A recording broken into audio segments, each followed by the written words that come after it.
primera sesión mixta, en Zoom y presencial, con el grupo de tener a ustedes todos aquí.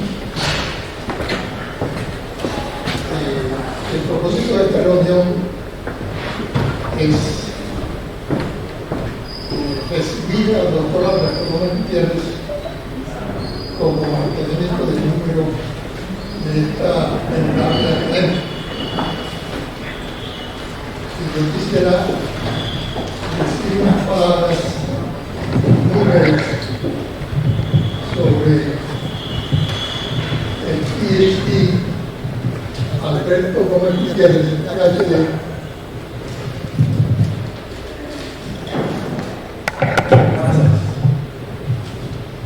El PhD Alberto Gómez Gutiérrez, quien es un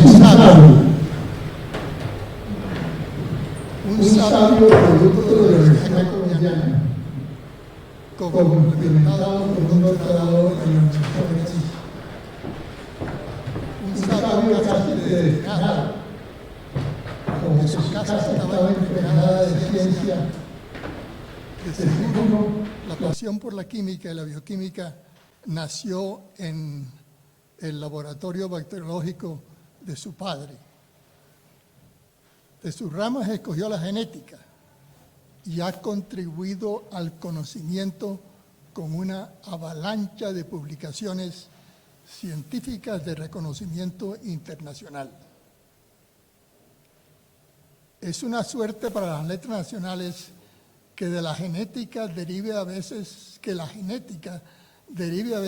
hacia la genealogía y de la genealogía a la historia y a la historia de la ciencia.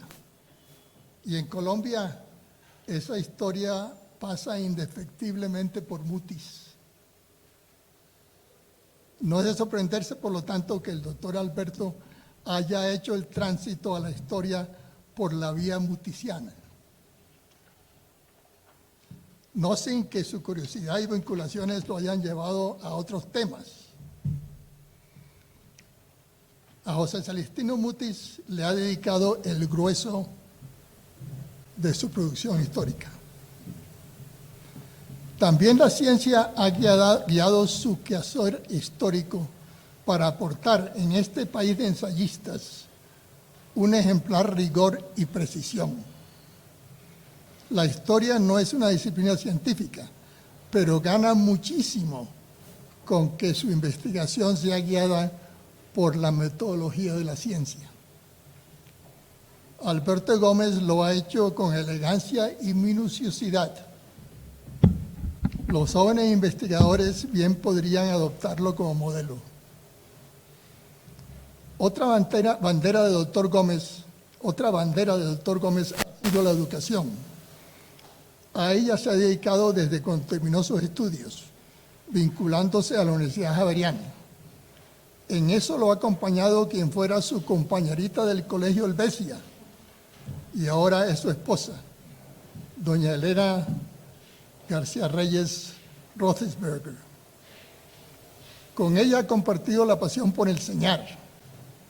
Ella con los párvulos del colegio Helvecia fundado por su familia y él con los estudiantes de posgrado. De seguro que ese juntarse con lo suizo perfeccionó en Alberto su pasión por la precisión.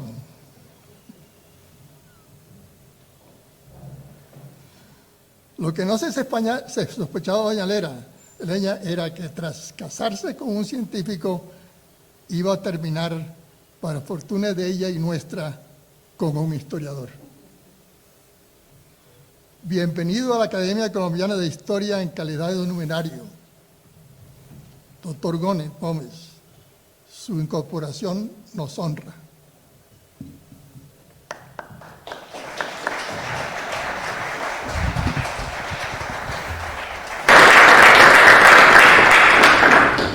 Gracias, señor presidente. Quinto, acto de posesión del doctor Alberto Gómez Gutiérrez como académico numerario. Presentación del recipiendario a cargo del secretario académico. Alberto Gómez Gutiérrez es bachiller del Colegio Helvetia, biólogo y microbiólogo de la Universidad de los Andes y doctorado en bioquímica por la Universidad de París.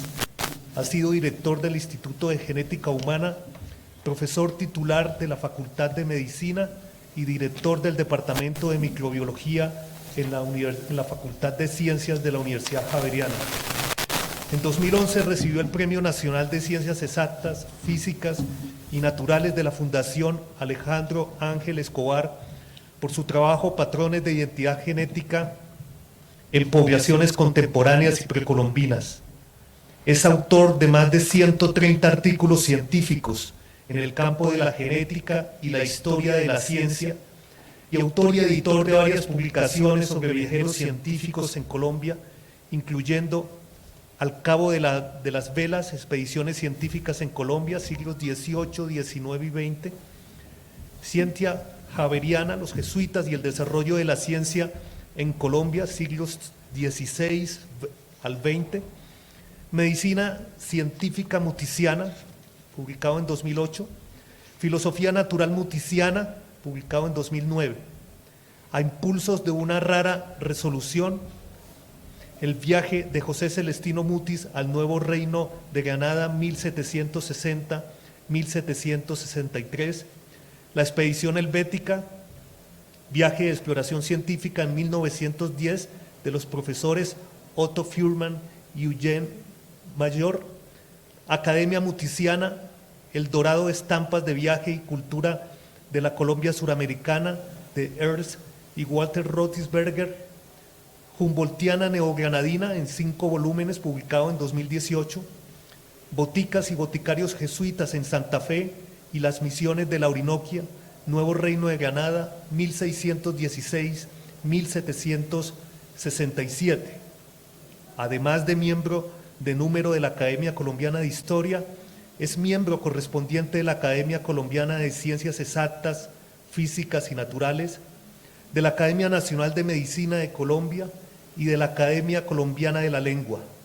Es además miembro activo de la Sociedad Colombiana de Historia de la Medicina y Fellow de la Sociedad Linneana de Londres. Me permito recordar que el académico Gómez Gutiérrez ingresó a la Academia Colombiana de Historia como miembro correspondiente el 20 de junio de 2017. En la pasada sesión ordinaria virtual del 7 de septiembre de 2021, fue presentada su candidatura para miembro de número de la corporación. Su postulación fue aprobada mediante votación realizada en la sesión ordinaria del 21 de septiembre, en la cual contó con la voluntad unánime de los 16 académicos electores. Le correspondió al académico Gómez Gutiérrez ocupar la silla número 9. De acuerdo a lo estipulado en la reciente reforma del artículo 3 de los estatutos, el candidato cumplió cabalmente con los requisitos de haber sido postulado por no menos de 5 académicos de número, de haber asistido al menos al 25% de las sesiones en el año inmediatamente anterior y de haber realizado y publicado investigaciones históricas desde su fecha de posesión como académico correspondiente. Como se podrá evidenciar a continuación, muy activa ha sido la participación del académico Gómez Gutiérrez en las actividades de esta institución. Con el sello editorial de la Academia se han publicado los siguientes artículos en el Boletín de Historia y Antigüedades: Correspondencias y relaciones de Alexander von Humboldt con Simón Bolívar, 1804-1853, publicado en la edición número 865 de 2017, y Fuentes académicas para una metabiografía de Francisco José de Caldas en el boletín número 868 de 2019. En la sesión ordinaria virtual del 6 de abril de 1821 fue el conferencista junto con el académico Daniel Gutiérrez Ardila del tema El correo de la Nueva Granada, una nueva pieza en la biografía de Francisco José de Caldas. Y en la sesión del 20 de abril fue expositor en compañía de Lina Fernández Moreno, María Claudia Noguera y Roberto Lleras Pérez del tema La Capilla Colonial de la Calera, Historia, Arqueología y Estudios de ADN de los Enterramientos. Este es el perfil académico del doctor Gómez Gutiérrez. A continuación, Toma del juramento, el recipiendario.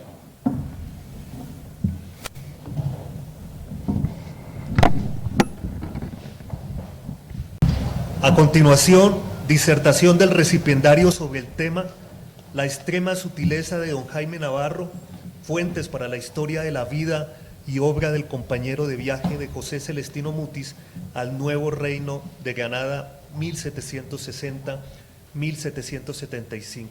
Tiene la palabra doctor Alberto Gómez Gutiérrez.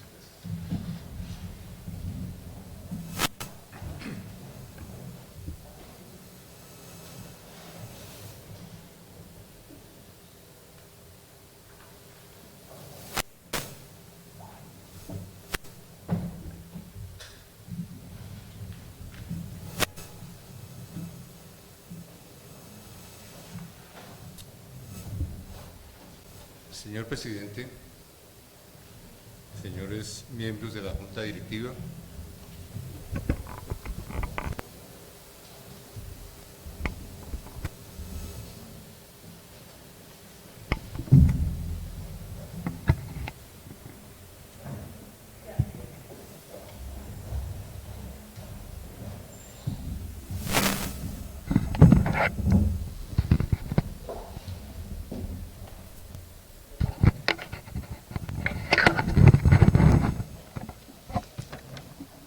señor presidente, señores miembros de la Junta Directiva, señor presidente de la Academia Nacional de Medicina, señor cónsul general de España en Colombia, Jesús Manuel Gracia Las,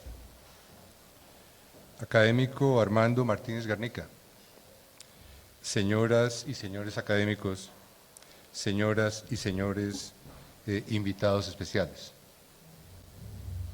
Antes de iniciar, quisiera agradecer públicamente al académico Eduardo Durán Gómez, expresidente inmediato en la Academia, el que haya postulado mi nombre para esta promoción a miembro de número, tanto como a cada uno de los académicos que respaldaron esta candidatura y votaron a favor de ella.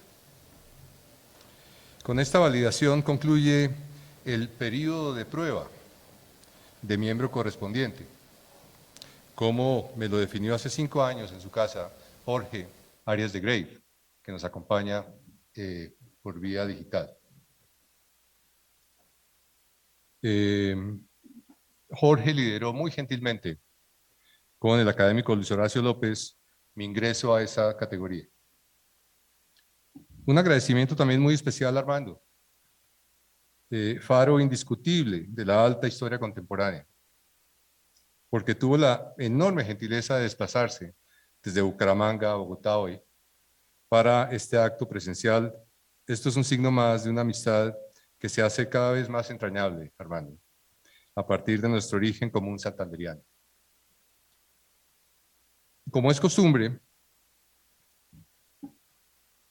antes de proceder a mi disertación, quiero referirme muy brevemente a quienes me antecedieron en la silla 9, una sucesión de 7 historiadores a quienes habría que dedicar otras tantas sesiones para exponer el detalle de su vida y obra.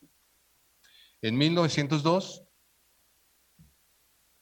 Santiago Cortés Sarmiento, ingeniero y naturalista, miembro de la Sociedad Geográfica de Colombia, autor de Una flora de Colombia en 1897 y coautor con Ricardo Lleras Codazzi de la primera sección de la línea fronteriza con Venezuela desde el punto de vista de la historia natural. Además de estas, el botánico Santiago Díaz Piedradita, expresidente de la Academia, publicó en 2005 una completa reseña sobre su vida y obra, en la que reportó un total de 46 artículos científicos y 31 epítetos vegetales propuestos por Cortés. Hace 8 años, parte de su obra científica e iconográfica fue expuesta en la Biblioteca Luis Ángel Arango, bajo el título de Una geografía hecha a mano. En 1908, Manuel María Fajardo, abogado fundador en 1895 de la Academia Colombiana de Jurisprudencia, de la que fue presidente entre 1910 y 1914, tesorero de la Academia de Historia entre 1905 y el año 24, y autor de una compilación de decretos de carácter legislativo y redactor de varias revistas y periódicos literarios. En 1924, Miguel Triana Ruiz de Cote, ingeniero y etnólogo, fundador de la Sociedad Colombiana de Ingenieros, miembro de la Sociedad de Ingenieros de Nueva York y de la Sociedad Colombiana de Ciencias Naturales, también de la Sociedad de Antropología de París. Fue autor de las crónicas de viajes por el sur de Colombia, Almeta, y de los estudios titulados La civilización chibcha y el jeroglífico chibcha, publicado en edición póstuma en 1970. La biografía más completa a la fecha de Miguel Triana fue publicada en 2014 por el académico Karl Langebeck, y una de sus alumnas doctorales, Natalia Robledo, lo acompañó en esta iniciativa, titulando su libro Utopías ajenas, en cuyo tomo 2 incluyeron la transcripción de más de 30 documentos inéditos suyos con un hilo conductor deliberadamente indigenista y beligerante. Muy bien planteado en el epígrafe que abrió el tomo 2. Comillas, decía Triana: es preciso levantar el nivel de optimismo popular hasta que se llegue a los oídos y a los ojos de las clases dirigentes, de los sabios que no leen sino libros extranjeros, de las gentes de mundo que sufren nostalgias de París y piensan que la civilización nuestra debe recogerse entre los inmundicias de los bulevares, decía Miguel Triana. En 1931, Gabriel Porras Troconis, educador, rector de la Universidad de Cartagena, miembro de la Academia Colombiana de la Lengua, dirigió la revista América Española y fue autor de varias monografías sobre Cartagena de Indias y de biografías de Pedro Claver, Rafael Núñez, José María Córdoba, además de algunas obras sobre la campaña libertadora. Fue coautor de la historia de los caciques santanderianos Chancón, dice él, y Tamacará, conforme a la tradición oral, y autor de una historia de la cultura en el Nuevo Reino de Granada. En 1965 publicó la Magna Epopeya de Cartagena, El sitio del año 15, para conmemorar el sesquicentenario del episodio que fue revisado años después por el presidente Segovia, desde la perspectiva del sitiador esta vez. En su obra 105 días, el sitio de Pablo Morillo a Cartagena de Indias, basada en colombianos. Entre las publicaciones de Porras Troconis, hay una que me interesó particularmente en la revista Bolívar, firmada en Cartagena el 10 de mayo de 1959 y titulada Alejandro de Humboldt y Francisco José de Caldas. En esta analizó detenidamente el vínculo Humboldt-Caldas, concluyendo que lo que había determinado la decisión del prusiano de no llevar al payanés en su expedición americana a partir de Quito en 1802, pudo ser principalmente el carácter que él llamó reflexivo extravertido de Caldas. Caldas, decía Porras Troconis, comillas, no solo se subordinaba a su fórmula, sino que pretendía que lo hicieran así por su propio bien cuantos le rodeaban, cierro comillas. Una magnífica descripción de una de las principales virtudes y de una de las principales limitaciones sociales de Caldas. Alirio Gómez Picón, en 1962, banquero, político y literato, autor de las ideas políticas a través de la historia, de la obra Bolívar y Santander, Historia de una amistad, del golpe militar del 17 de abril de 1854, de una semblanza de Antonio José Restrepo, premiada por la Gobernación de Antioquia, de un estudio sobre la ganadería en América Latina y de los estudios biográficos sobre Francisco Javier Caro y sobre Páez, fundador del Estado venezolano. En 1987, Carlos Sanz de Santamaría Gómez, ingeniero político y diplomático, alcalde de Bogotá entre 1942 y 1944, dirigió entre 1947 y el 64 los ministerios de Obras Públicas, Economía, Guerra, Relaciones Exteriores y Hacienda. Del año 58 al 63 fue embajador de Colombia en el Brasil y en Estados Unidos, y luego en la ONU entre el año 81 y el año 83. Autor de una crónica titulada Una época difícil, además de La Revolución Silenciosa, publicada por el Fondo de Cultura Económica en México. Del reporte sobre el fin del asilo del doctor Víctor Aya de la Torre en la Embajada Colombiana de Lima en 1954. De la historia de una gran empresa, Los Cementos Amper, publicada en Barcelona, y de un complemento a la historia extensa de Colombia de la Academia titulado Interamericanismo Contemporáneo, Reminiscencias, con base en su paso por la presidencia del Comité Interamericano de la Alianza para el Progreso. Alfonso López Miquelsen sintetizó bien la vida y obra de Sanz de Santamaría. En sus visiones del siglo XX colombiano a través de sus protagonistas, López pronosticó que, comillas, algún día el título del gran ciudadano con que se honrara en las postrimerías del siglo XIX a don Miguel Samper Agudelo, lo heredaría en el siglo XX Carlos Sanz de Santamaría. Cierro comillas. Así, este ocupante de la silla 9 entre 1987 y 1992 no solo escribió textos históricos como los demás, fue el mismo factor principal en la historia de Colombia. En 1993 lo sucedió Fernando Restrepo Uribe, editor y genealogista, coautor de las genealogías de Santa Fe, Bogotá, con 9 tomos a la fecha, basadas en la obra preliminar de 2 expresidentes de la Academia, José María Restrepo Sáenz y Raimundo Rivas. Fernando era nieto de Fernando Restrepo Briceño, miembro de Número, y siguió los pasos de su padre, el escritor y pintor Carlos Restrepo Canal, también miembro de Número de la Academia, escribiendo una aproximación a la vida y obra de los pintores Figueroa en el siglo XVII y publicando con Francisco Pisano la segunda edición de la obra de Roberto Pisano y Pablo Argáez sobre Gregorio Vázquez de Arce y Ceballos. Produjo además las biografías de Juan de Brigari y Dombrowski, José María Domínguez Roche, Antonio Nariño. Con esta última complementó la iconografía del precursor que había publicado con Guillermo Hernández de Alba en 1983 y publicó en 2002 la Galería de la Academia Colombiana de Historia en su primer centenario. En 1982 editó los extractos de los diarios de Alexander von Humboldt seleccionados por Jorge Arias de Grave con el respaldo de las academias de ciencias de Colombia y de la República Democrática Alemana.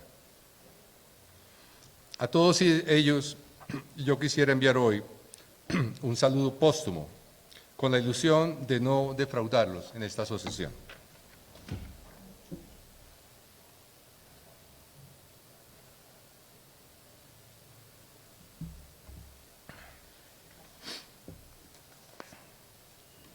Hablemos entonces de la extrema sutileza de don Jaime Navarro.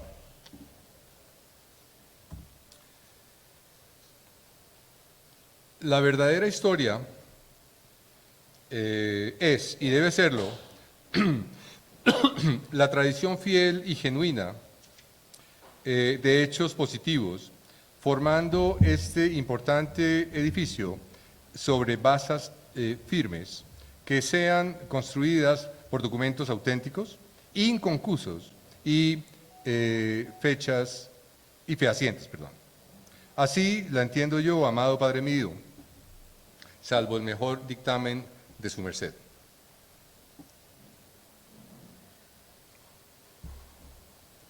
El epígrafe que abre esta ponencia con una reflexión de Camilo Torres a su padre fue tomado de un libro premiado en la Academia en 2010 y es doblemente significativo.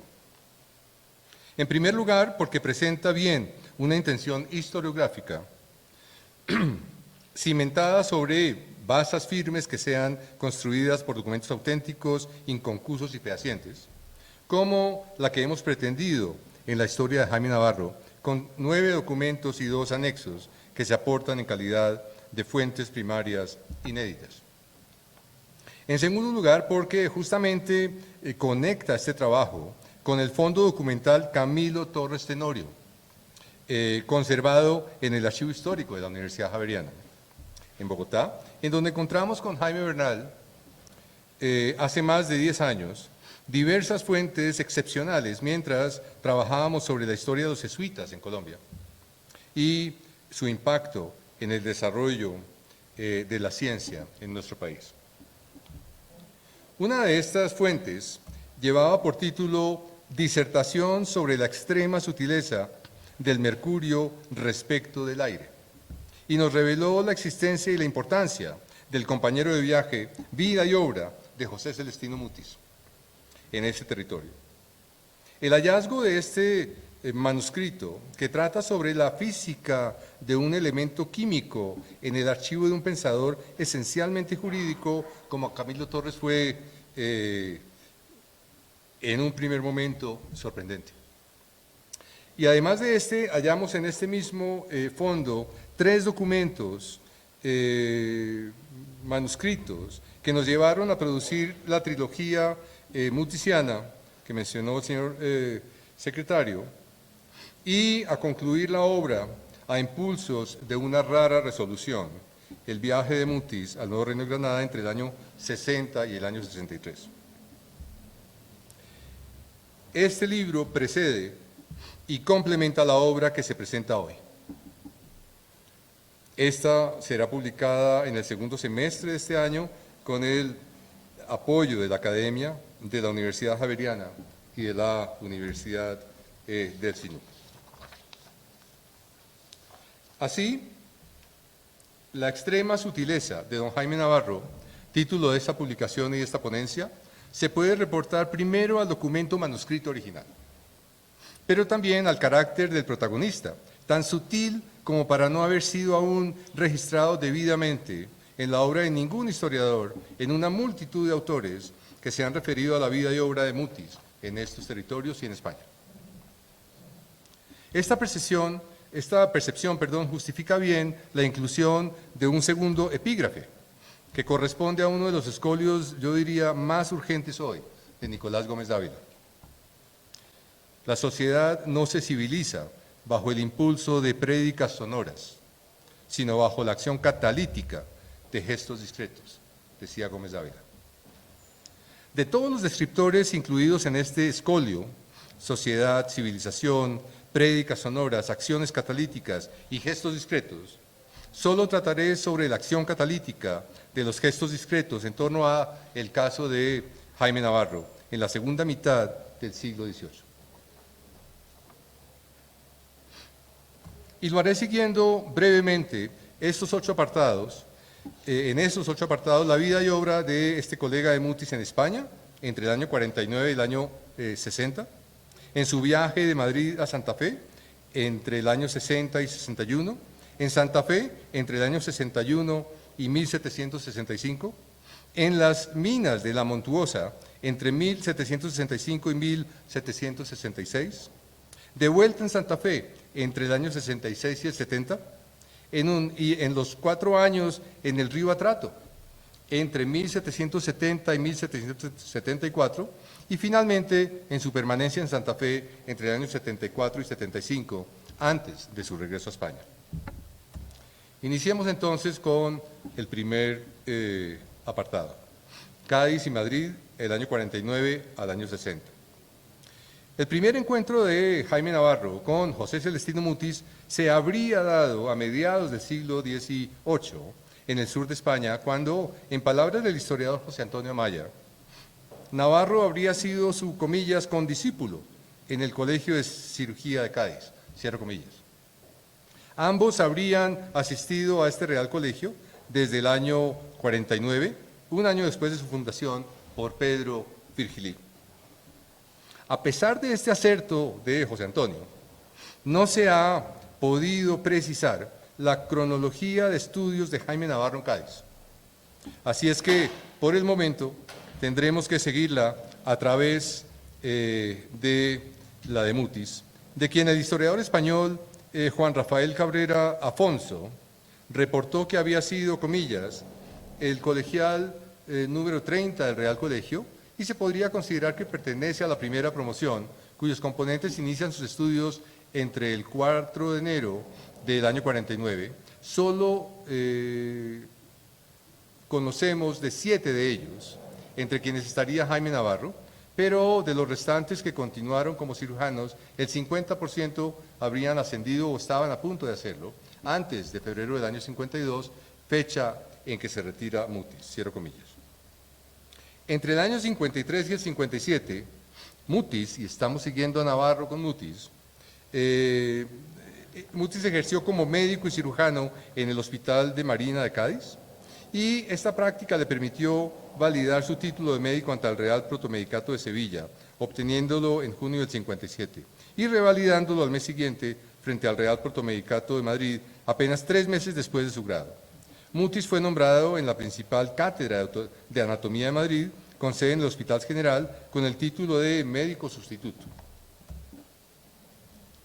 2 años más tarde, en 1759, Navarro se hallaba en Madrid acompañando a Mutis como testigo de sus experimentos sobre la irritabilidad de las partes del animal que serían presentados por el gaditano en enero 1 del año 60, bajo el título de Memoria Académica acerca de la irritabilidad de los nervios. Otro de los manuscritos primarios que hallamos con Jaime en el fondo Torres del Archivo Histórico Javeriano. Este correspondía a su trabajo de ingreso a la Sociedad Médica de Nuestra Señora de la Esperanza, establecida en esa corte.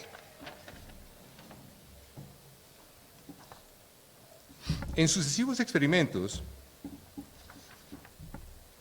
de vivisección, en ese mismo año, Mutis refiere de manera explícita en sus notas la asistencia continuada de Navarro. Experimento del día 28 de enero de 1760, sobre una perrita de leche. Tuve en mi compañía a don Jaime Navarro, testigo de este experimento. Están en Madrid. Sujeto el animal, se hizo una cortadura en cruz en el pellejo de la cabeza. Empecé a separar los colgazos para descubrir el pericráneo. Nos pareció que a las primeras tentativas se había descubierto bien, por lo que toqué con el espíritu de vitriolo. Estaba estudiando la irritabilidad diferente a la sensibilidad de los nervios. El 3 de febrero del año 60, en un perro tiernecito, me ayudó para el sacrificio mi acostumbrado compañero don Jaime Navarro, y fue testigo de estas observaciones don Juan Gómez, bastante incrédulo hasta esa ocasión, cierro comillas.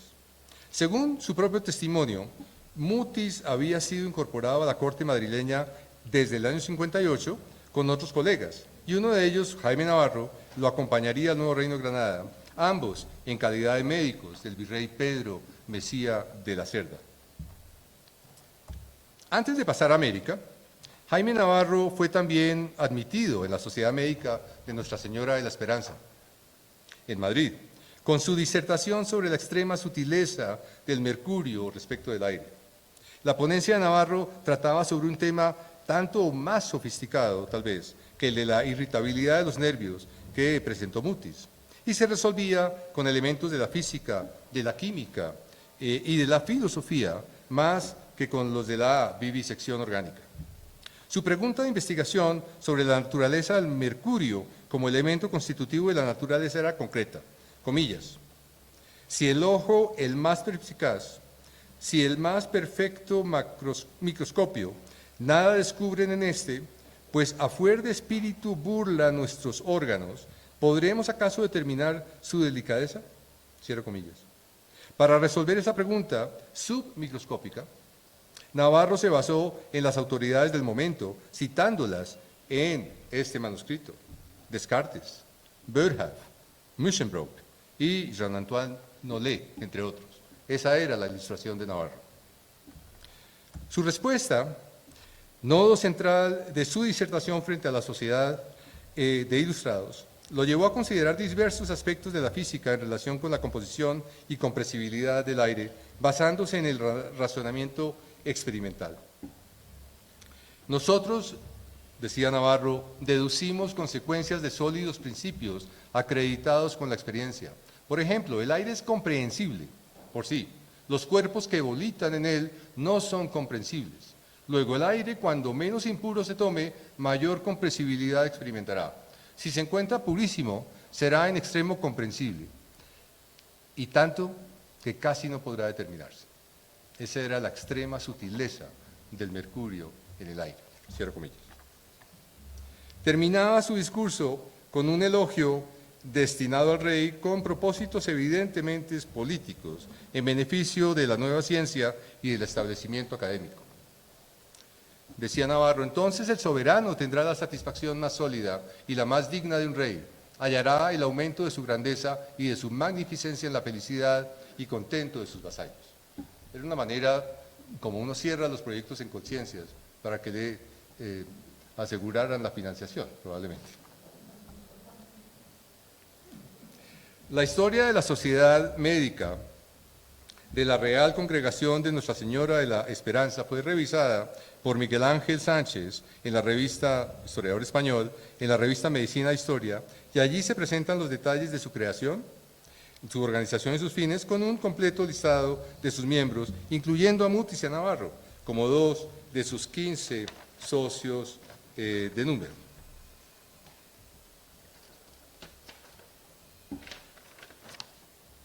Navarro aparece descrito en la fuente original como doctor en medicina, profesor de cirugía y físico de número de la sociedad, y Mutis como médico y cirujano de la corte, sustituto en la cátedra de anatomía del Hospital General y socio de número. La afiliación de Mutis y Navarro a esa sociedad, apenas 6 meses antes de partir a América, les aseguraría un vínculo académico para dar resonancia a sus trabajos en ultramar. En 1765, por ejemplo, apareció una noticia en esa sociedad en la que se registraba que, comillas, don José Mutis y don Jaime Navarro continuarán las comunicaciones a la Sociedad sobre la Historia Natural del Nuevo Reino de Granada, cierro comillas. Madrid y Santa Fe, entre el año 60 y el año 61. Los pormenores del paso a América de Mutis fueron ya referidos en la obra Impulsos de una rara resolución que publicamos con Jaime Bernal en el año 2010. Hoy solo me voy a concentrar en lo que tiene que ver con Jaime Navarro, iniciando con lo que Mutis reportó retrospectivamente al virrey Pedro Mendinueta en 1801, 41 años después de su establecimiento en el Nuevo Reino de Granada. Comillas. Había yo traído en mi compañía, con anuencia del excelentísimo virrey don Pedro de la Cerda, al hábil profesor en ambas facultades don Jaime Navarro. Esto fue algo que solicitó Mutis al virrey, que lo acompañara, con la mira de repartir las pesadas tareas de la práctica que habían de recaer sobre nosotros, como estábamos bien informados en Madrid. Navarro suplía en el Palacio, en Santa Fe, mis ausencias con el motivo de excursiones botánicas, objeto único de la Avenida América. Aquí está claro que Mutis quería venir a hacer botánica. Es una prueba clarísima y contundente del hecho. Cierro comillas.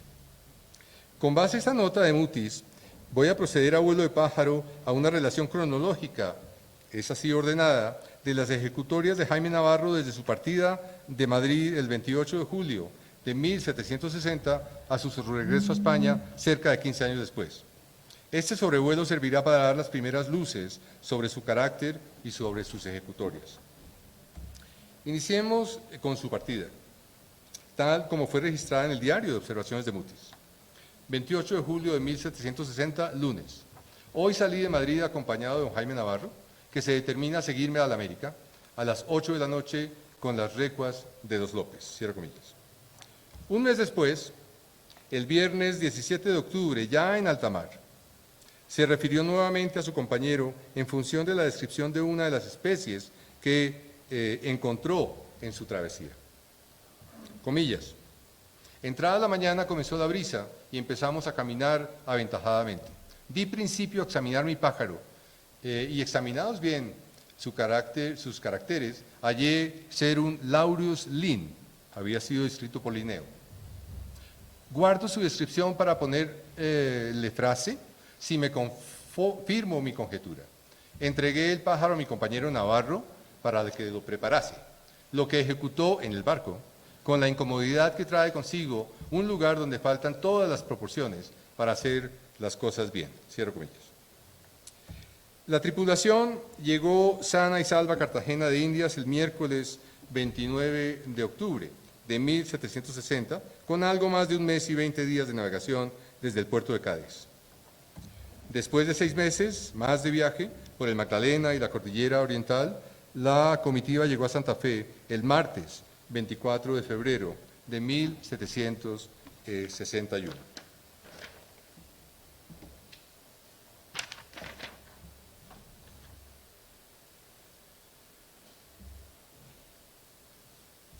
Santa Fe, Bogotá, del año 61 al año 65. Una vez instalados en la capital del nuevo Reino de Granada, vuelven a aparecer referencias explícitas de Mutis a Jaime Navarro en su diario de observaciones. El 29 de junio, un lunes, asistí a la fiesta de toros con cuerda, que fue la mejor de las que llevo vistas en este país. Don Jaime Navarro tendrá ocasiones de acordarse en adelante de ese día. Fue el caso que, habiendo querido seguir la costumbre del país, imitando a los orejones y a los majitos de ese pueblo, cuya gala es salir en tales días montando en sus caballos y rodear y seguir al toro, queriendo pues nuestro Jaime imitar en estos usos, se preparó en su caballo, excediendo tanto su valentía, que se proporcionaba muchas ocasiones de estar más arrimado al toro que los demás. En una de estas, y en ocasión de estar en la plaza, un torito guapo tuvo la mala suerte de hallarse acometido tan de repente que no tuvo ocasión de escapar. Pasó toda la desgracia en su caballo, que de la herida murió al día siguiente, y nos ha dado a su excelencia y a todos los que conocemos su buen humor abundante materia para divertirnos con el lance. Un mes después, el viernes 3 de julio, Mutis cuenta cómo en un día más tranquilo, por la tarde salí de la casa a pasearme con don Jaime Navarro, nos enderezamos hacia San Diego, donde se celebraba la Virgen del Campo, señora muy milagrosa. En las entradas siguientes, correspondientes al segundo semestre del año 61, una sola permite seguirle pasos a Navarro, siempre al lado de Mutis. El 17 de julio al 28 de septiembre. Desde el 17 de julio hasta el presente 28, apenas he empleado algunos minutos en los asuntos pertenecientes a mi venida. Tan distantes han sido mis ocupaciones que no he podido hacer progreso alguno en la historia natural. Todo ese tiempo lo llevo empleado en la amarga práctica de la medicina, viéndome en la precisión de asistir a un crecido número de enfermos. Nació esta ocupación de la falta de médicos en el país y de algunos aciertos en mis curaciones, motivo que ha obligado a todo el pueblo a entregarse en las manos de Jaime Navarro, mi compañero de viaje y las mías. Se cierra el primer año de vida de esos dos facultativos en el Nuevo Reino y Mutis abre el año 62 con un registro del 1 de enero mencionando cómo tuvo que permanecer en Santa Fe mientras Navarro en algunas ocasiones se divertía con el virrey en Suacha y en otras acompañaba a Mutis a arborizar en la sabana de Bogotá, en salidas de campo en las que buscaba dejar de lado los rigores de sus consultas médicas. En febrero Mutis cuenta cómo el día 1 salió por la tarde con Jaime Navarro a la sabana con el fin de desahogar el ánimo, apartándola de nuestras continuadas tareas. La botánica era una manera de relajarse de las tareas de la medicina. A partir de esas entradas, se pierde el rastro de Navarro en su diario de observaciones, del que de hecho solo se conocen hoy unas pocas referencias adicionales en 1763, en los meses de enero a mayo, pero en su archivo copiador de Mutis, en una carta sin destinatario, escrita en Cartagena en el mes de mayo del año 63, vuelve a aparecer una mención suya a los quehaceres médicos y a las ganancias económicas de Navarro. A poco tiempo de haber sentado pie en aquella corte, dice Mutis, la recomendación que consigo lleva un médico que va al lado de su virrey y el corto número de médicos me franquearon una abundante y valiosísima y utilísima práctica. Yo no he ajustado mis cuentas, pero para que sirva de luz a vuesa merced, a este destinatario anónimo, bastará decirle que Navarro, sin las ventajas que yo he podido experimentar, cuenta hoy con más de 5.000 pesos limpios. Además de atender consultas, entonces, ¿qué hacía el adinerado don Jaime Navarro? En esos días, no sabemos. Solo se sabe que a partir del año 65, un año antes de la partida de Mutis de Santa Fe a las minas de plata de la Montuosa, Navarro había también partido con ese mismo destino para preparar la llegada de su colega a esa localidad. La Montuosa, en lo que hoy es Santander, entre el año 65 y el año 66. En un recuento retrospectivo del año 83, Mutis refiere al arzobispo Caballero y Góngora que entre el año 66 y el 70, Mutis había permanecido cerca de 4 años separado del trato y comunicación de gentes en el Real de Minas de la Montuosa, jurisdicción de la ciudad de Pamplona, trabajando sin intermisión en la historia natural y especialmente en el Real de Minas, servicio no menos importante a los estudios particulares que a la utilidad de todo el reino e intereses del erario. Una fuente registrada por Guillermo Hernández de Alba sustenta para ese periodo en la vida y obra de Mutis la constitución de lo que se podía calificar como una alianza público-privada, una APP de la época. El 29 de julio de 1765, ante el escribano Juan Ronderos, se constituyó en Santa Fe, Bogotá, una compañía para explotar la mina nombrada de San Antonio, situada en la Montuosa Baja, jurisdicción de la ciudad de Nueva Pamplona, en Santander. Integraron la compañía los señores Pedro Escobedo, caballero de la Orden de San Juan, Manuel Romero, oidor de la Real Audiencia, José Celestino Mutis, médico de Cámara del Virrey, don Jaime Navarro, Jaime Navarro, cirujano de Cámara del Virrey, Pedro de Ugarte y José Antonio Quevedo, el propietario de la mina. La escritura fue autorizada además por el bailío Frei Pedro Messiá Cerda, virrey del nuevo reino de Granada. Con ese registro y con esa referencia de Mutis, se puede postular por qué el virrey que lo había traído para cuidar su salud le permitió que partiera lejos de su cama por tanto tiempo. El propósito era evidentemente el de mejorar la salud financiera del reino en los territorios a su cargo en la Nueva Granada. Como decía Mutis, la utilidad de todo el reino e intereses del erario, cierro comillas. Mutis expuso los pormenores de su traslado en una entrada correspondiente al año 66 en su diario de observaciones.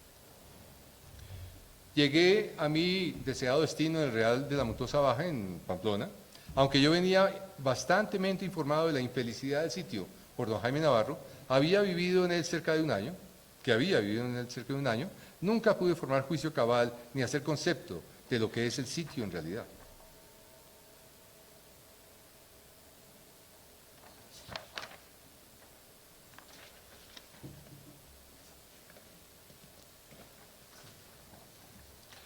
Después de describir la precariedad del alojamiento y especialmente la precariedad de las construcciones de la mina y condiciones de la explotación, que relató magníficamente Armando en una conferencia anterior, Mutis se sorprendió de la rápida degradación de lo que Navarro y Ugarte le habían descrito para el mes anterior.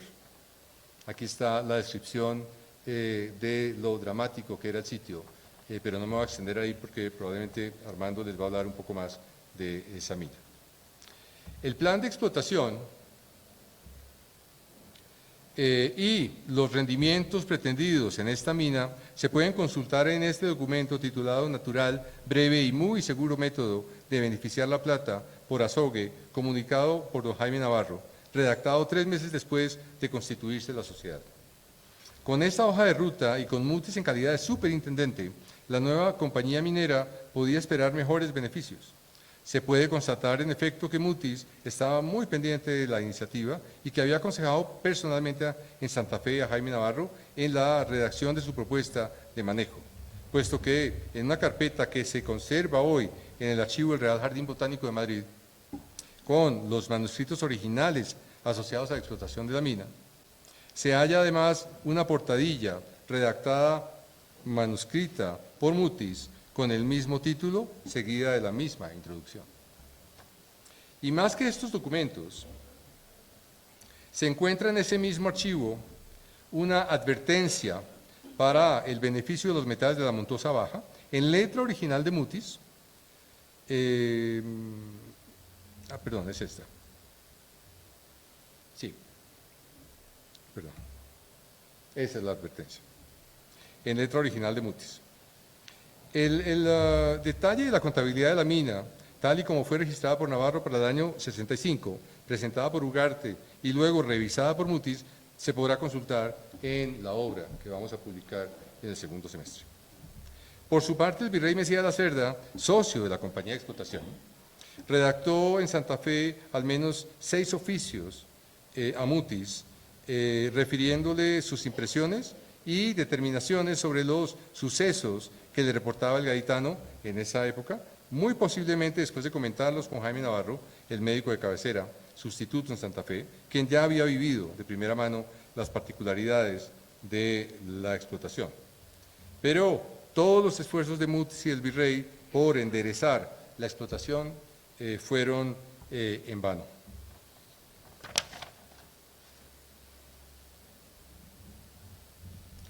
Al terminar su mandato en 1772, Mesías Lacerda registró para su sucesor, Manuel Guirior, en la relación de Estado del Virreinato de Santa Fe, que esta empresa había desembocado desde el punto de vista económico en un desgraciado suceso. Mutis regresó a Santa Fe, en donde lo esperaba Navarro, y no hay registros de que hubieran vuelto a tratar el tema en la mina de la Montuosa. Mutis intentaría posteriormente hacerse cargo de una explotación minera muy distante, ya no en la cordillera oriental, sino en las estribaciones de la cordillera central, cerca de Ibagué. Navarro, por su parte, partiría a ocuparse de un cargo insospechado con sede al occidente de la cordillera occidental. En lo que respecta a este y otros desarrollos mineros en la época en el Nuevo Reino de Granada, se conserva en el fondo documental del Real Jardín Botánico de Madrid una instrucción para el descubrimiento de las vetas de azogue, redactada en 5 puntos principales asociados a la mina de plata de Santa Ana, que Mutis atendería en los años subsiguientes. Esta aparece firmada en febrero del año 1786 y fue redactada por Juan José de Lúyar, químico español formado en Francia, Sajonia y Suecia, que vino a asumir las tareas de minería con mejor fundamento académico que el que aportaron Mutis y Navarro. Este documento permite aclarar el alcance de lo que había sido postulado cerca de 20 años antes por los 2 médicos y cirujanos del virrey Mesías Lacerda con tan buena voluntad. Años después, en 1793, de Lúyar visitó personalmente la mina de la Montuosa, como se puede comprobar con esos 3 planos de su autoría, que se conservan también en Madrid, en el Jardín Botánico, en medio de los papeles de Mutis y la expedición botánica.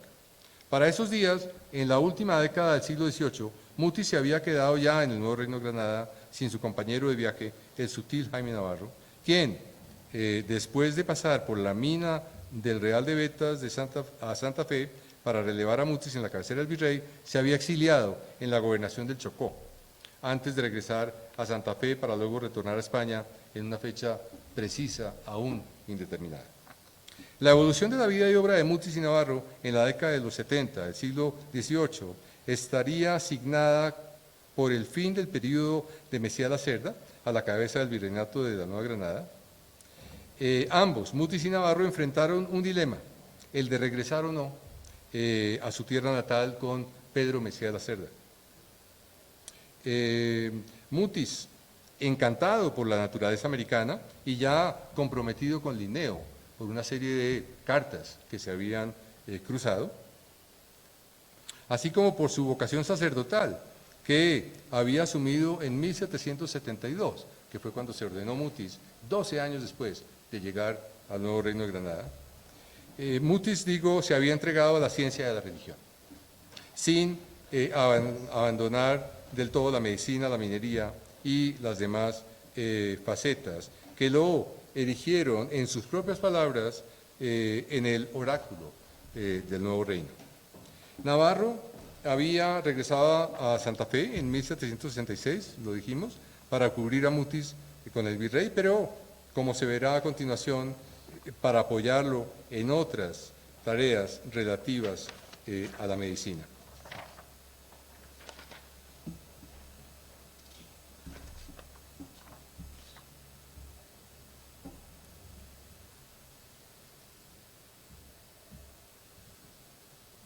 Santa Fe de Bogotá, entre el año 66 y el 70. Veamos qué estaba haciendo Jaime Navarro en ese tiempo que Mutis pasó en La Montuosa. El documento mientras Mutis permanecía en las minas de La Montuosa, Jaime Navarro tuvo que ocuparse de un asunto extraordinario, el de inventariar y valorar la botica de los jesuitas, que habían sido expulsados en 1767. Justamente mientras Mutis estaba en Pamplona, a Navarro le tocó atender la expulsión de los jesuitas acá en Santa Fe.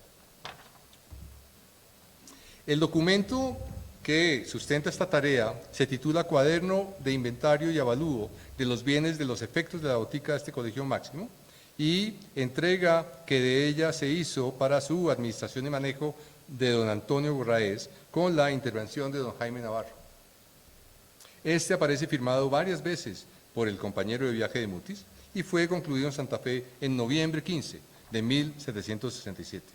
Esa tarea inesperada surgió de una pragmática sanción firmada y promulgada por Carlos III, con la que expatriaba de todos sus dominios a más de 5.000 miembros de la Compañía de Jesús, explicando el modo como debían realizarse inventarios, normas para inventariar libros, bibliotecas, papeles personales y el uso que debía darse a las boticas, imprentas o a los edificios que habían servido a la educación jesuítica. Una vez incautados todos los bienes de los expatriados en Santa Fe, lo relativo a su botica se entregó en administración, como decimos, a Antonio Gorraez, con la intervención de Jaime Navarro, quien recomendó a Gorraez y no a Juan José Cortés, otro médico pretendiente de esa botica, para asegurar su adecuada gestión. No me voy a extender hoy en esta fase clave de la obra de Navarro, es muy extensa, pero dejo en la biblioteca, señor secretario de la Academia, el libro que publicamos al respecto en 2020 con el padre José del Rey Fajardo, de la Compañía de Jesús. El río Atrato, entre el año 70 y el 74. En 1770, José Celestino Mutis regresó a Santa Fe para atender sus asuntos oficiales y extraoficiales. A Navarro, como dije, sus planes de residencia en el Nuevo Reino lo llevaron más allá de la cordillera occidental, en la vertiente del Pacífico.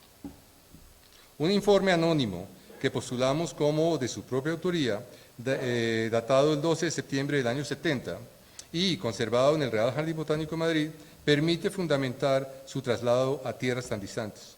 De acuerdo con ese informe, el Chocó era tierra de oro y platina, no de plata, y no había, comillas, nada apreciable para la vida humana, sino el oro que se saca de las minas que llaman de oro corrido, que se encuentra mezclado con la tierra, cierro comillas. Era la percepción de lo que era el Chocó en esos días. En esas condiciones, Navarro habría sido comisionado para este cargo por el mismo virrey que lo había traído como su médico sustituto, y posteriormente lo había designado como su representante en las minas de plata de La Montuosa, antes de asignarle la tarea de los jesuitas, de la botica de los jesuitas. Se trataba esta vez para Navarro de atender esa región selvática en calidad de gobernador de la provincia. Su nombramiento en el año 69 y su posesión en Quibdó el 11 de marzo de 1770 fueron referidos por él mismo en una relación retrospectiva escrita en 1774. Después de su posesión, Mesía Lacerda lo había, comillas, promovido al gobierno y comandancia general de las provincias y precisado a pasar a la de Novita, cierro comillas. a donde pasó formalmente el 26 de octubre de 1771. Una evidencia explícita a la que hemos podido acceder sobre los motivos de esa nueva comisión a Navarro aparece referida en la relación del Estado del Virreinato de Santa Fe que hace Pedro Messiá Lacerda al sucesor Manuel Grior en 1772. En esa, Messiá de Lacerda refería que la vereda más cercana para promover al Chocó de todo es sin duda por el Golfo de Darién e introducirse por el río Atrato. Pero estando prohibida su navegación, que lo estaba, con pena de la vida en Real Cédula, no puede tratarse este punto sin que procedan o precedan muy justificadas diligencias y prolijo examen para notificar al rey y esperar su resolución en caso de estimarse conveniente que se alzase la prohibición, cuyo punto tiene mucha conexión con el de la pacificación de los indios cunas y calidonios, que tal vez sería más asequible por ese medio, bajo de algunas precauciones de que podrá vuestra excelencia informarse con los ministros y sujetos inteligentes amantes del servicio, que no omitiré señalar a vuestra excelencia de palabra, por lo que pueda importar al bien del reino y de la monarquía. Esto decía Pedro Messiá Lacerda en el año 72 a su sucesor sobre el asunto de la navegación del río Atrato. En consecuencia, Jaime Navarro, que era naturalmente sujeto inteligente y amante del servicio, presentaría al virrey Grior en el año 74, 2 años después, su informe sobre el descubrimiento y aplicaciones de la platina del Chocó y 3 informes adicionales sucesivos en ese mismo año titulados sobre la navegación del río Atrato en la provincia del Chocó, sobre la pacificación de los indios cunas, diario de viaje por el río Atrato, y oposición del paso por el Atrato del Cuerpo de Comercio de Cartagena. Esos 4 documentos también se podrán consultar íntegros en la transcripción que hicimos para la versión integral de la obra en el libro que publicaremos en el segundo semestre.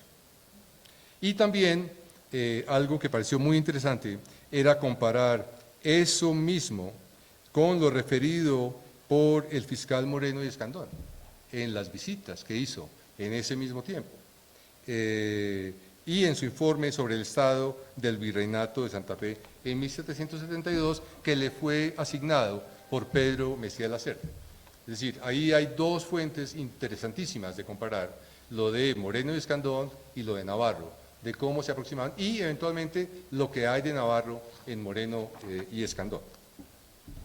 La firma y datación de Navarro en las versiones originales manuscritas de esos documentos que encontramos en el archivo del Real Jardín Botánico, como se muestra en la parte baja, esto era lo de la amanuense y abajo era la original de Jaime Navarro, permiten, indican que para el año 74 el compañero de Mutis estaba ya de regreso acá en Santa Fe. Santa Fe, 1774 al 75. Cerca de 1 año y medio después de esos informes, en enero 18 del 76, el virrey Grior reportaría a su sucesor, Manuel Antonio Flores, como auxiliados del Plan del Golfo, reconocido en otro tiempo por el ingeniero brigadier don Antonio Arévalo, y el particular del mismo río y sus ciénagas, delineado con arreglo al diario de viaje que al intento hizo el gobernador del Chocó, don Jaime Navarro, se persuadió de la utilidad y común beneficio que debe esperarse de que se navegue dicho río y que por aquella vereda se establezca comercio y se provean las provincias del Chocó de todo cuanto necesitan. Había una oposición acérrima del comercio de Cartagena a la apertura de esa vía alterna de navegación para entrar mercancías al nuevo reino. El hecho de que el virrey Grior hablara al virrey Flores en el mes de enero del año 76 del gobernador del Chocó, don Jaime Navarro, podría indicar que éste seguía aún activo en el cargo para esas fechas. Sin embargo, su juicio de residencia, el que le hicieron a Navarro, iniciado en septiembre de 1773 y concluido el 22 de junio de 1774, y muy especialmente una solicitud de un médico, Alejandro de Gastelbondo, acá en Santa Fe, firmada en Santa Fe, en diciembre del año 75, indicarían que para ese mes, diciembre del año 75, Jaime Navarro había ya dejado la gobernación y eventualmente viajado fuera del virreinato, puesto que había sido sucedido en el cargo formal de médico y cirujano del Hospital San Juan de Dios, cargo que Navarro, y es curioso, conservó desde 1764, aún en sus largas ausencias de la capital por nombramiento directo del virrey Mesía de la Cerda. En todo caso, la fundamentación del gobernador Navarro sobre la importancia de la ruta comercial del atrato podía haber inducido a la corona a enviar al virrey Flores con la tarea específica de activar las vías de comunicación del nuevo reino, tal y como registró el historiador Manuel Lucena Zamoral en su biografía del virrey entrante. Este es Flores. El virrey Flores, dice Lucena Zamoral, dijo Lucena Zamoral, el virrey Flores llegó a Cartagena el 11 de enero del 76 en la fragata Santa Marta y se alojó con su familia en la casa de los virreyes, pues debía esperar la llegada del virrey saliente, Manuel Guirior, para el traspaso de mando. Flores traía una misión muy importante, decía Lucena, que era la de preparar el reino para el libre comercio. Cierro comillas. Pero a pesar de cada una de las iniciativas a este respecto de los sucesivos virreyes españoles y de sus respectivos funcionarios, representados en esta ponencia de hoy por don Jaime Navarro, no parece haber sido posible cumplir este cometido en una región que aún hoy, en el siglo XXI, se revela muy distante de las autoridades centrales. Esta distancia ha favorecido paradójicamente al ecosistema chocuano y se ha mantenido como uno de los más privilegiados y mejor conservados del planeta, gracias a su enorme biodiversidad. Así es que esto nos hace pensar en la necesidad de seguir conservando activamente su enorme riqueza y beneficio potencial, con iniciativas como las que han sido promovidas por el Ministerio de Ambiente y Desarrollo Sostenible, la WWF, el GEF y el PNUD, o bien como las del nuevo programa de biodiversidades que el Instituto Humboldt, el Gobierno de Colombia y el Foro Económico Mundial, en el que incluyen a Quibdó como uno de sus ejes de integración urbana y natural. En la instrucción que deja a su sucesor de mando, volvemos al año 76, el virrey Guirior registró lo informado por Navarro y luego se refirió a que estaba persuadido de que, comillas, así el gobernador del Chocó actual, como el del Darién, sabrán desempeñar las órdenes que por vuestra excelencia se les comunicasen al intento. Refiriéndose ya al gobernador que sucedió a Navarro, el capitán de infantería de los Reales Ejércitos, Ignacio de Quiroga. Pero volvamos a Mutis, eje transversal de esta muy somera biografía de Navarro. Dijimos atrás que al recibir la comisión virreinal de gobernador del Chocó, Navarro y Mutis se habían separado a comienzos del año 70.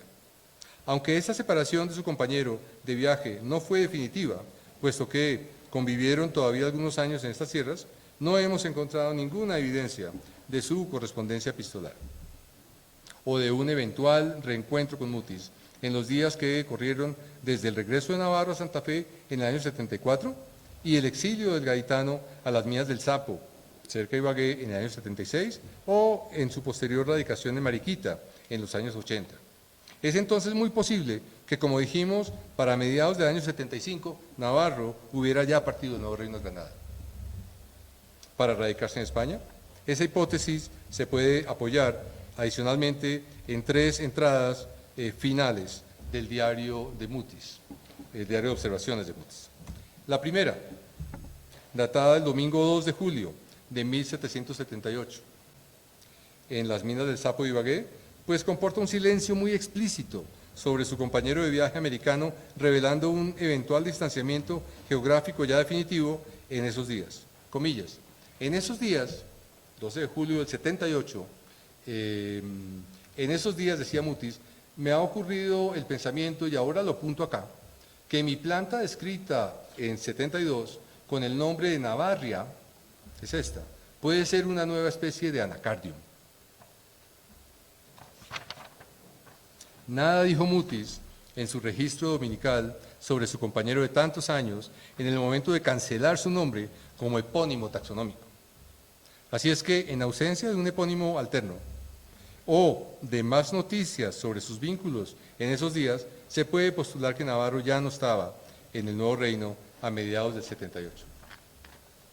En la segunda entrada, firmada 7 años después, el miércoles 8 de junio del año 85, en la parroquia de Bocaneme, en Mariquita, Mutis recordó que había conocido al Gallito de Ciénaga desde su llegada a la América al pasar por las ciénagas del dique de Cartagena. Por fortuna, decía Mutis, lo mató y conservó don Jaime Navarro, al pasar antes por allí a fines del año 60, en realidad, para subir a Santa Fe. Cierro comillas. Nada adicional sobre Navarro en esos días del año 85.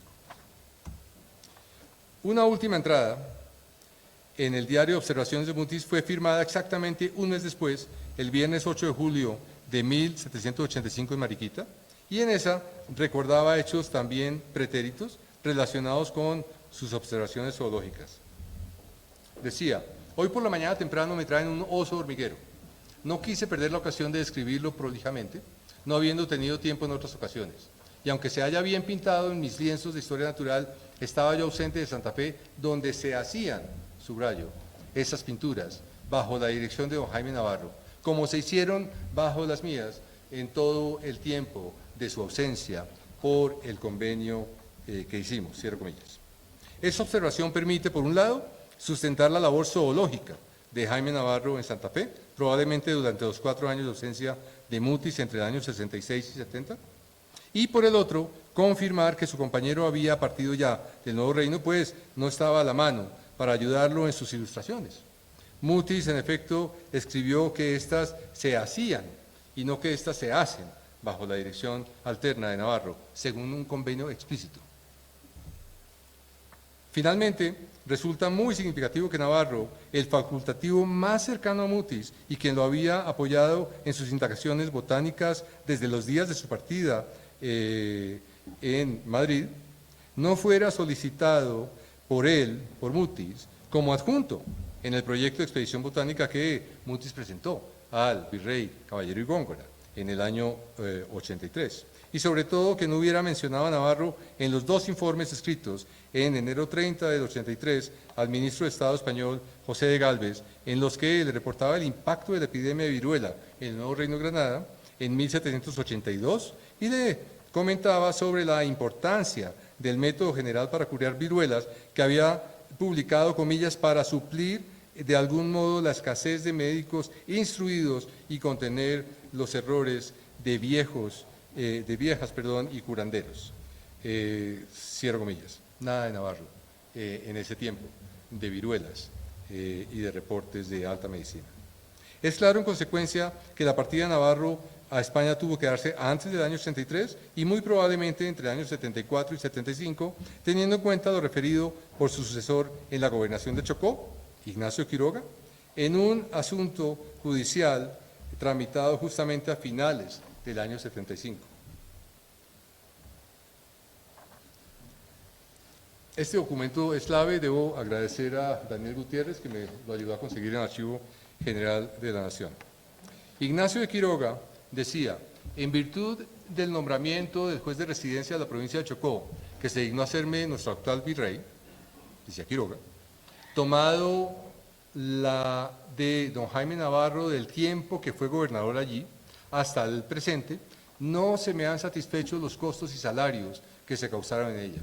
Y como ya eso se verificó y el referido don Jaime se haya ausentado para los reinos de España, decía Ignacio de Quiroga. De tal manera que con esta prueba adicional yo pienso que podemos cerrar perfectamente en el año 75 la biografía de Jaime Navarro. Entonces, termino con unas conclusiones.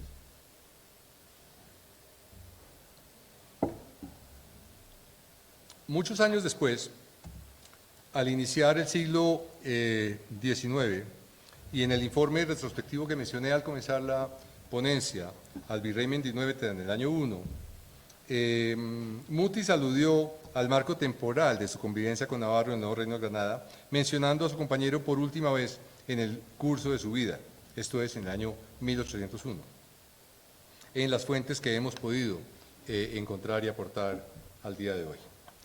Comillas. Decía Mutis.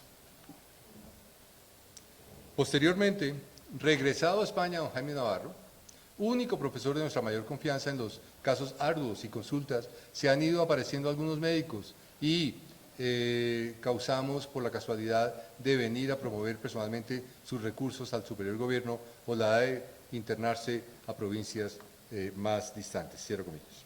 Quiere esto decir también que Navarro ya no estaba en el Nuevo Reino antes del año 1, cuando Mutis lo citó como su único referente de la alta medicina, pero una vez más, insisto, regresado a España. En esas condiciones, se puede postular con alguna certeza que la cronología conocida a la fecha de Jaime Navarro en el Nuevo Reino termina en el año 75, cuando este compañero de viajes de Mutis se había repatriado a su tierra natal. Conclusiones. Como se ve, Mutis no llegó solo, como un meteorito, a estas tierras. Su impacto en la cultura local fue amplificado por al menos uno de sus acompañantes desde 1760, el sutil Jaime Navarro, quien primero apoyó a Mutis en sus labores médicas, botánicas y zoológicas, segundo, incidió en el desarrollo de la minería en la cordillera oriental y tercero, promovió la navegación del río Atrato como alternativa de comunicación y comercio en el nuevo Reino de Granada.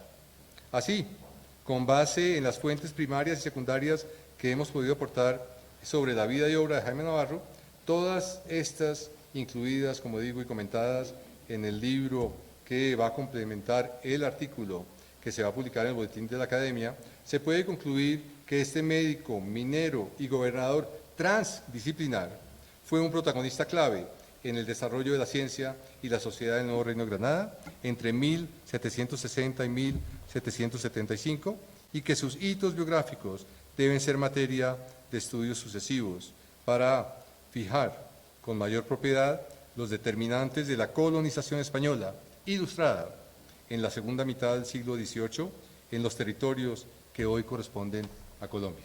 Mil gracias, señor presidente.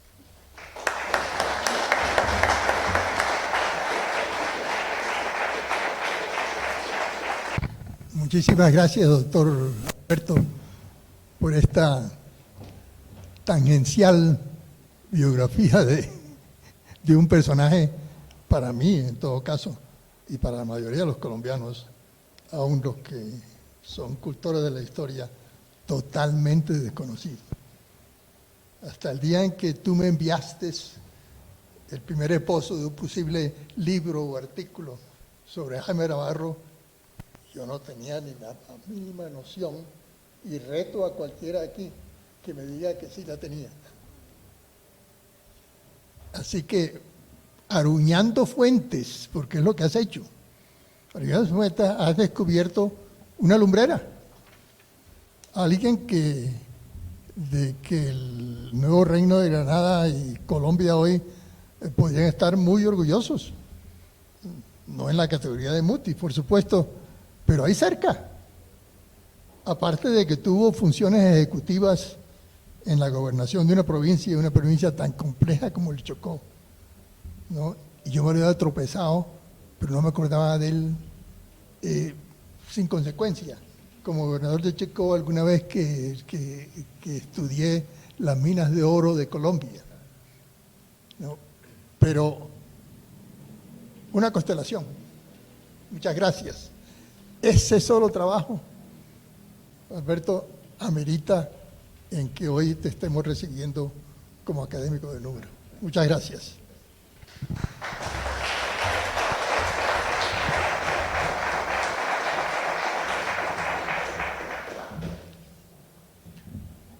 felicitaciones al recipiendario por su magnífica disertación. Y a continuación, el discurso de recepción del recipiendario a cargo del académico numerario Armando Martínez Garnica.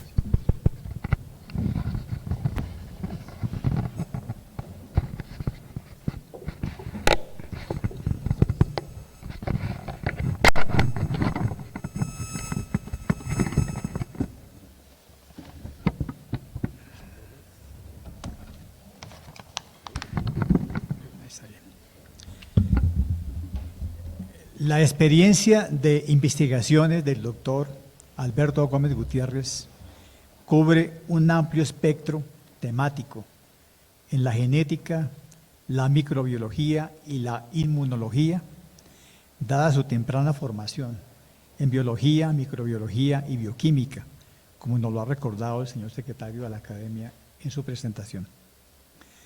Por ello, ha sido recibido tanto en el Instituto de Genética Humana como en el Departamento de Microbiología de la Pontificia Universidad Javeriana, en la Academia Nacional de Medicina, en la Sociedad Colombiana de Alergia e Inmunología y en la Sociedad Colombiana de Historia de la Medicina. Pero en esta ceremonia de recepción en la Academia Colombiana de Historia, como miembro de número, me limitaré solamente a señalar sus investigaciones en el campo de la ciencia de la historia. En el año de 1998, con su texto titulado Al cabo de las velas, anunció su interés por emprender investigaciones exhaustivas sobre las 3 expediciones científicas memorables que se han realizado en el actual territorio colombiano. La expedición botánica, que se hizo entre 1783 y 1816, la expedición coreográfica, que se hizo entre 1850 y 1859, y la expedición humana, que se hizo entre 1983 y 1997. Había ingresado Alberto decididamente en el ancho camino de la historia de las ciencias naturales, en el territorio de la nación que lo vio nacer, caminando bajo la guía de las estrellas que guiaron esas expediciones: José Celestino Mutis, Alexander von Humboldt, Francisco José de Caldas, Agustín Codazzi y Jaime Bernal Villegas. Por ese camino se encontró además con la expedición helvética que realizaron en el año 1910 los profesores Otto Fuhrmann y Eugene Mayor en Colombia.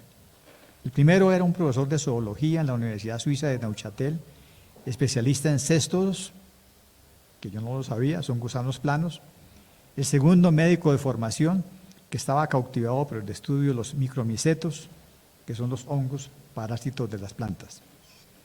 También se encontró con la expedición del profesor suizo Ernest Rolisberger por el territorio colombiano durante los años 1881 a 1885, a cuya memoria titulada El Dorado, estampas de viaje y cultura de la Colombia suramericana, aportó una aproximación biográfica, cuando actuó como editor académico de la bella edición Príncipe en 2 tomos, complementada por la crónica de Walter Rolisberger and Caesar, que hizo conocer de los lectores en el año 2016. En Academia Mutisiana, libro ilustrado que fue publicado en diciembre de 2011, pasó revista a la historia de las academias y de las sociedades científicas en Europa, hasta llegar a la presentación de la Academia Javeriana, creada en 1623 y origen de la universidad, que en 1704 se hizo partícipe de los privilegios obtenidos por la Orden de Predicadores para la Universidad de Santo Tomás de Aquino. Presentó la cronología académica de José Celestino Mutis y el catálogo de sus escritos entre 1770 y 1793, pues la flora del Nuevo Reino de Granada solo comenzó a publicarse póstumamente desde 1954, agregando un estudio sobre la labor de los pintores de esta expedición. Publicó facsimilarmente el proyecto para la fundación de la Sociedad del Restablecimiento de la Medicina de Madrid y se ocupó de la historia de la institucionalización del conocimiento científico en el Nuevo Reino de Granada. Este estudio puso fin a una trilogía de investigaciones sobre Mutis, publicadas entre los años 2008 y 2010, que tituló Medicina Científica Muticiana, Filosofía Natural Muticiana y A impulso de una rara resolución, el viaje de Mutis al Nuevo Reino de Granada. La obra fitogeográfica de Francisco José de Caldas, uno de los más destacados miembros del grupo humano que concentró Mutis en Santa Fe y en Mariquita, la estudió en la perspectiva de su cooperación transcontinental con Alexander von Humboldt en varios artículos que publicó durante los años 2016 y 2018. Humboldtiana Neogranadina, publicada durante el año 2018 en 4 tomos y 5 volúmenes, es el gran fruto de la pasión investigativa del académico que hoy recibimos en la Academia Colombiana de Historia. Recogió los relatos de viaje de Alexander von Humboldt por la Nueva Granada y la provincia de Quito, su correspondencia con personalidades de la política y de las ciencias, cronologías de sus periplos, textos originales, autobiografías, iconografías, cartografías, paisajismo, observaciones de los astros y de animales. Incluyó además estudios de especialistas sobre distintos aspectos de la obra y el viajero alemán.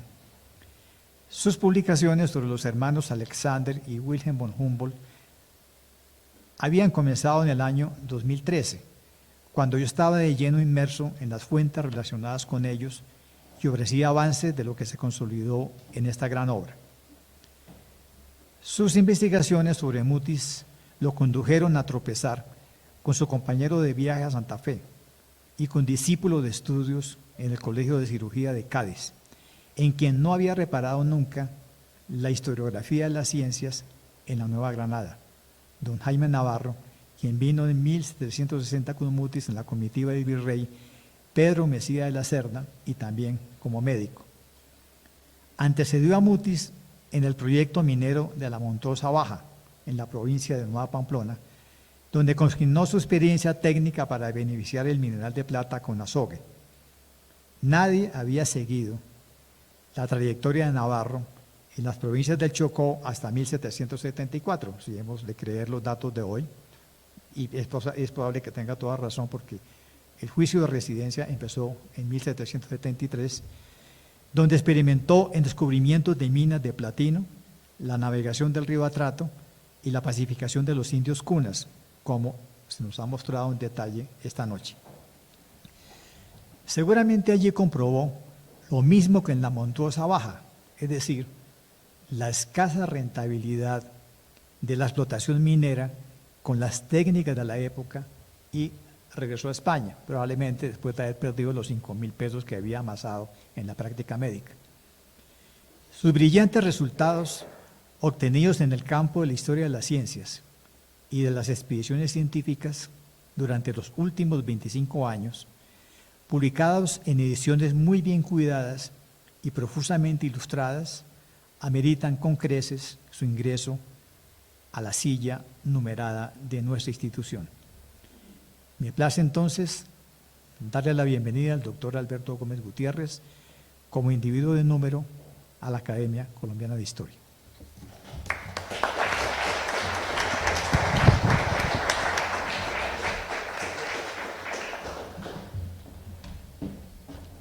A continuación, entrega el diploma de imposición de la venera de la Academia. El texto que distingue al recipiendario como académico numerario es el siguiente: República de Colombia, la Academia Colombiana de Historia, en atención a los merecimientos del doctor Alberto Gómez Gutiérrez, lo ha elegido académico numerario de la Corporación, Bogotá, Distrito Capital, 8 de febrero de 2022. Firman el presidente Rodolfo Segovia Salas, el vicepresidente Santiago Luque Torres y el secretario académico Roger Pita.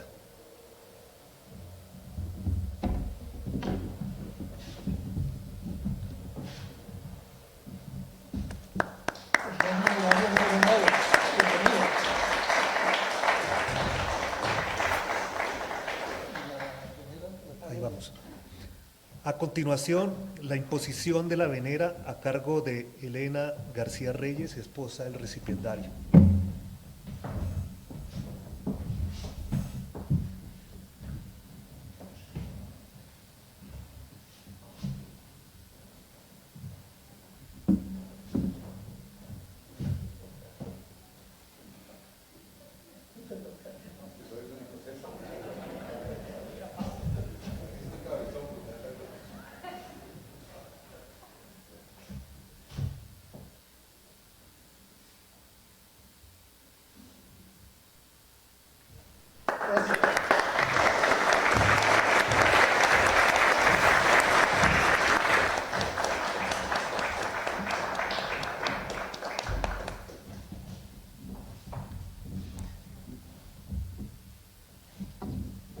Bueno, entonces bienvenido, doctor Alberto Gómez Gutiérrez, como académico numerario de esta institución.